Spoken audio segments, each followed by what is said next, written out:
Presente. Pasado. Memoria. Crónicas laberínticas que se nos imponen. Presente. Pasado. Memoria. Construir sentidos que generen un nuevo modo de estar, de vivir, de creer.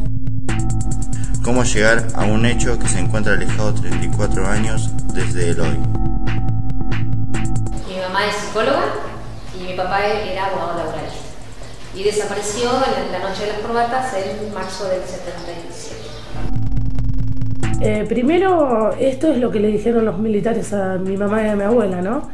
Cuando ellas fueron a hablar con un coronel que se llamaba de apellido Coronel, que es uno de los implicados en el juicio, el coronel Máspero.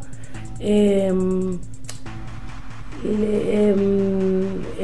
preguntó mi abuela que cómo nos iba a decir a nosotros, que nosotras preguntábamos por mi papá y que cómo nos iban a decir qué era lo que había pasado. Y este tipo les dijo que ella nos tenía que decir lo que nosotras entendiéramos. Y que seguramente lo más conveniente era decirnos de que él había muerto en un accidente de auto. Entonces mi mamá le preguntó, pero si aparece, ¿cómo les voy a decir eso? Y el militar le contestó en una entrevista en el ejército que ella les dijera lo que quisiera porque él no iba a aparecer. La mujer de Tomás estaba embarazada. Sí, Mecha estaba embarazada.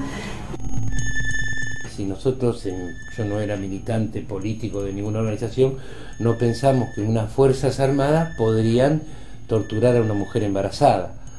Ni me imaginé, escuchaba los aviones, sí, pero un avión hace un ruido que se escucha a muchos kilómetros de distancia, pero nunca pensé que estaba dentro de una base aérea como era el radar de la cueva. Ella se entera por el ruido de los aviones, ahí se da cuenta. Obviamente fue una obra planificada por las Fuerzas Armadas, que es la que nos tenían secuestrada. Los relatos se multiplican. Buscar, preguntar, leer, registrar. Los relatos se multiplican. Y el paisaje tenebrosamente visible. Y cotidiano. Y naturalizado.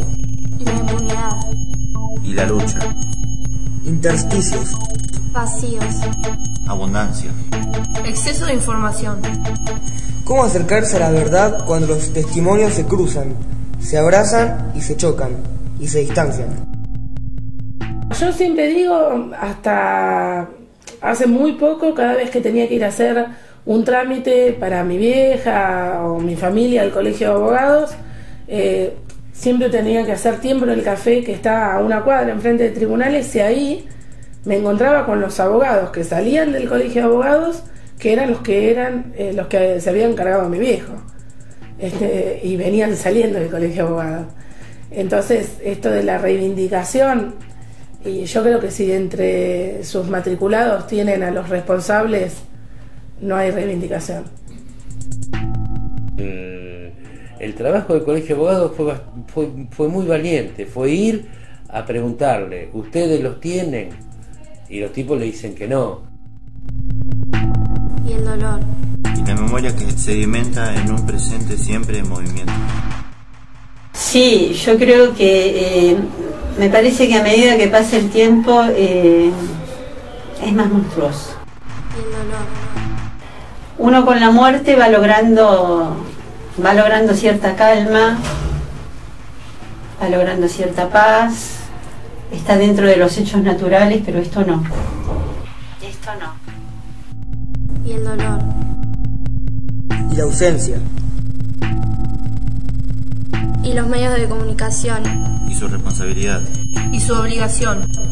Y su complicidad.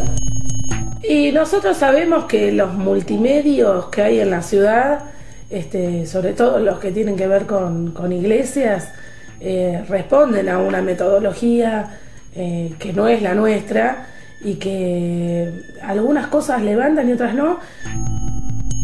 Sabemos de la complicidad durante todos esos años, que en esos años no los manejaba Iglesias, pero sí tenía una injerencia directa que después lo terminó poniendo en el lugar de director hasta la actualidad. Los diarios más grandes tapaban la realidad desde el punto de vista de la editorial, pero sin embargo en en sus páginas introducían siempre información de lo que iba a pasar. Los datos que fueron dando los diarios, que no dependían de la dirección, pero los diarios lo dan como dan cualquier homicidio en la calle, fueron importantísimos. Hubiese sido terrible si, a pesar de la posición política que tenían los diarios, se hubiesen ocultado esos datos. Y era así, era tapar, obviamente, no iban a decir públicamente, era tapar, era inventar atentados, inventar, si había era una bomba, en la capital, que tapa todo, en la línea de la iglesia, en la línea de todo. Y el paisaje tenebrosamente visible. Y cotidiano. Y naturalizado. Y la impunidad. Y la lucha. Y el silencio. Presente. Pasado. Memoria. Crónicas laberísticas que se nos imponen. Presente. Pasado. Memoria. Construir sentidos que generan un nuevo modo de estar, De vivir. de creer.